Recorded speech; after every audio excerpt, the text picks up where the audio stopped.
Welcome to my hike across Scotland. We're doing 136 miles on the John Muir Way, 96 miles on the West Highland Way, and another 96 or so on the Great Glen. Welcome to my hike across Scotland. There's actually going to be 3 hikes this time. I'm starting today with the John Muir Way, tracing John Muir's steps from his childhood home here in Dunbar all the way to the west coast of Scotland, where he caught a boat to the United States and became the John Muir that we all know and appreciate his efforts in creating the national park system with President Roosevelt and really falling in love with Yosemite.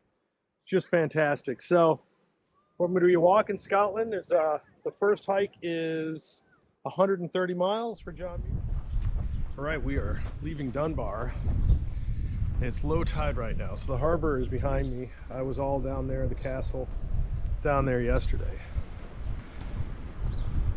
This is still the North Sea.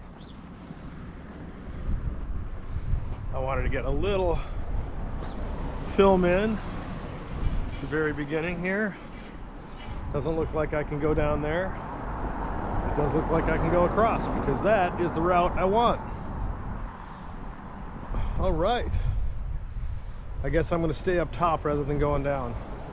Today's segment number 1 for us, is segment 9 in the book, but this is the true route that John Muir took in order to go from his home, childhood home, to the west side of the island to catch a boat to the United States. So we're going in his path. Section 1 for us, Dunbar, that's right here in the Dunbar Castle, to North Berwick. It's about 24 kilometers, 15 miles. And that's what we have ahead of us. And we're going to be walking along the coast here. This is the North Sea. We're going to be walking along the coast for, I don't know, hour, 2 hours, and then we'll cut inland, and then we'll go up north, and we're going to be kind of straight across from that island out there, Copper Island, I think. All right, here I go. New country, new hike, day 1. Got all the jitters out. Here I All right, it's low tide, and what this allows us to do is take a look.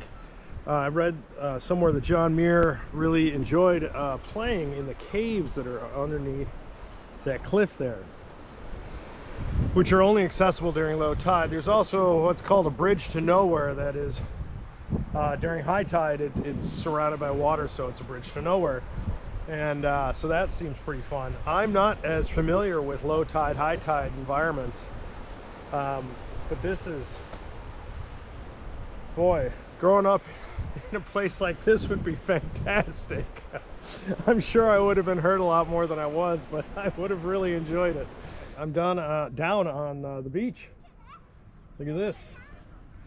So I'm going to go to an area that is a little less occupied by kids, so I can take my film.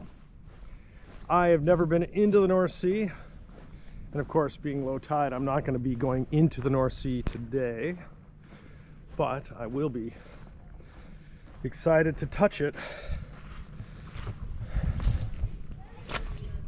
All right. I can see why the birds like this so much. The water's still moving out, even though I think the tide is coming in.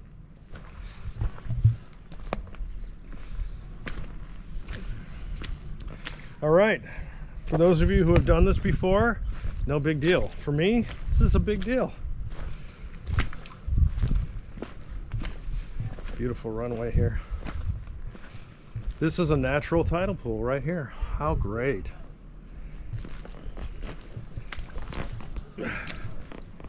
Do this without falling over. Yeah. All right, well, that's warm because it's a tidal pool.